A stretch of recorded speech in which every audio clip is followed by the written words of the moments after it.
Self-advocacy is speaking up for yourself and making decisions so that you get what you need in life and your rights are respected. Self-advocacy is also about speaking up for others who have a disability.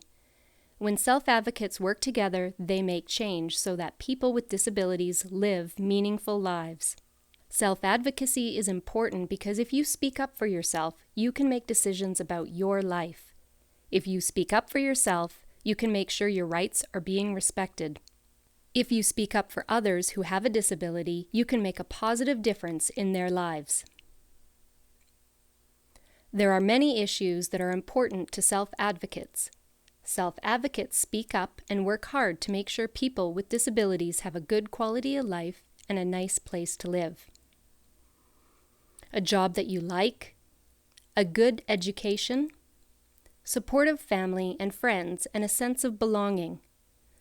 The right to love and have relationships, the right to have children and a family, good support workers and services that meet your needs, enough money to live a comfortable life, activities that you enjoy and give your life meaning, a way to get around your community, a sense of independence and belonging in your community, and pride in yourself and your accomplishments. By self-advocating, you can achieve many things. You can make sure you're getting what you need to live a quality life. Let's talk about 2 examples. First is advocating for affordable transportation. A group in Calgary called Fair Fares formed to advocate for a low-income transit pass for Calgary Transit. The group wrote letters, petitions, and had meetings with City Hall. In August 2005, Calgary Transit started offering the low-income transit pass, which lets people on AISH get a discounted pass. Another example is choosing what to eat. Sometimes, even in your home, you have to advocate. Sometimes family, friends, and support staff think they know what is best for you, but it's important to speak up for yourself and let them know what you want. If you decide to be a vegetarian and choose to not eat meat, but all the other people living in your house eat meat, then you have to speak up so that everyone is aware of and respects your decision. Choosing what you eat is an important part of living a quality life. Now it's time to review what you've learned.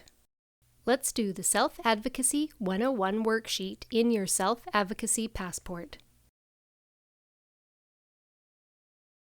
Pause the video now while you work on this activity.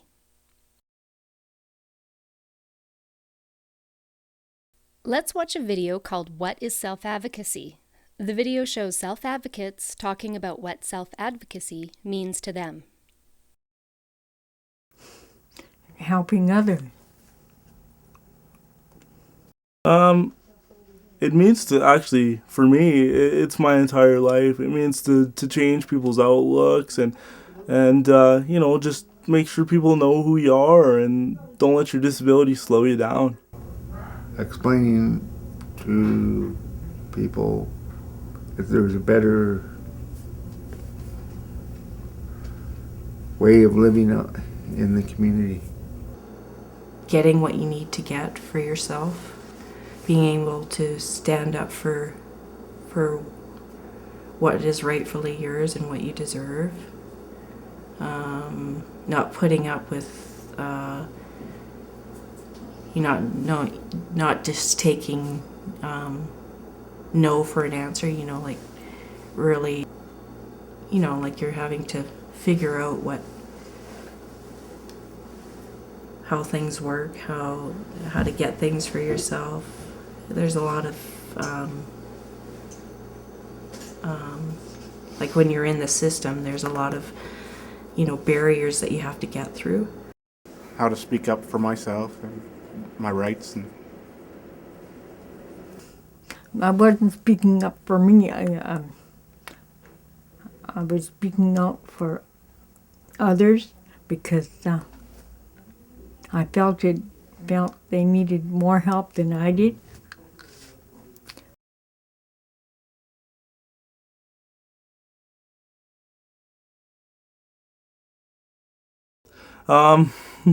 Why is it important? It's important because if I didn't have it, I'd be sitting in a corner. absolutely doing nothing with my life, not getting an education, not changing people's outlook. And I believe that everybody has a purpose in their life, and this is mine. Years, it's been adamant for me to make a great life for myself and others. I think just to be able to do things for myself, to be independent.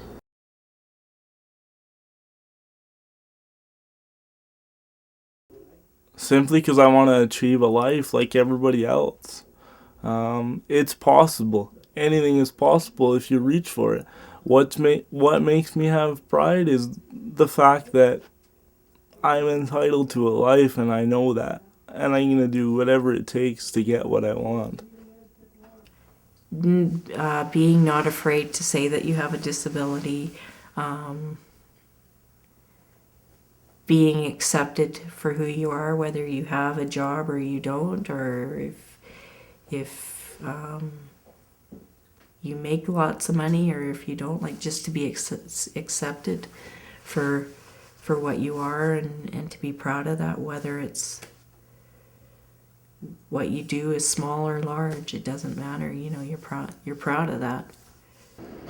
I think that within our own community, it helped to give people a greater sense of acceptance with themselves and a greater sense of feeling good about themselves.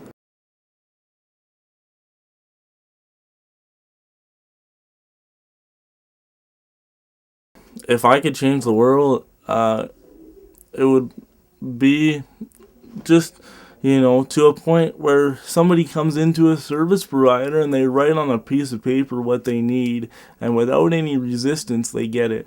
And same goes for the education system, like people have a right to be educated. I think being able to have the things I need to live a good life. I think a good place to live, having friends in my life, being able to be creative, being valued, definitely having more money to live on. I think that is a big issue for people with developmental disabilities, that for people to be able to live a quality of life, like for age to be increased, so that they are able, to live in the communities that they want to live. For there to be more work opportunities for people with disabilities.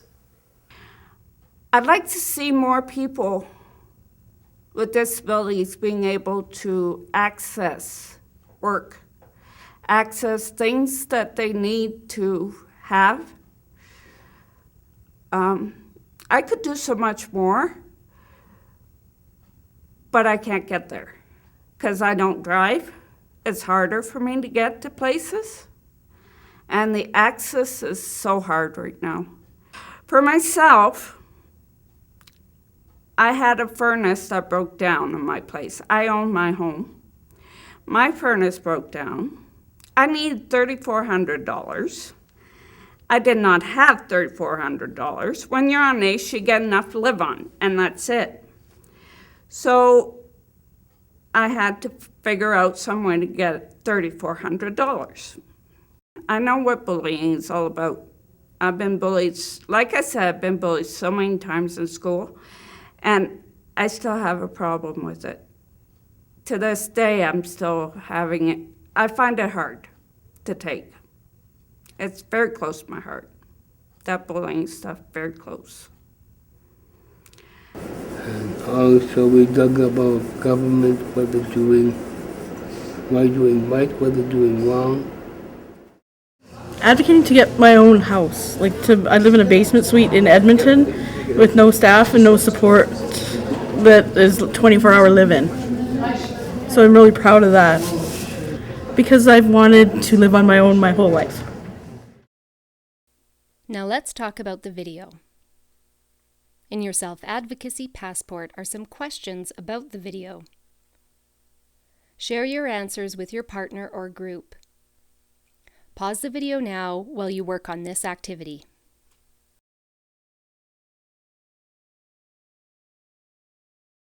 Now that we've talked about what self-advocacy is, and you've heard the self-advocates in the video describe it, let's hear your stories. Let's do the My Self-Advocacy worksheet in your passport. Pause the video now while you work on this activity.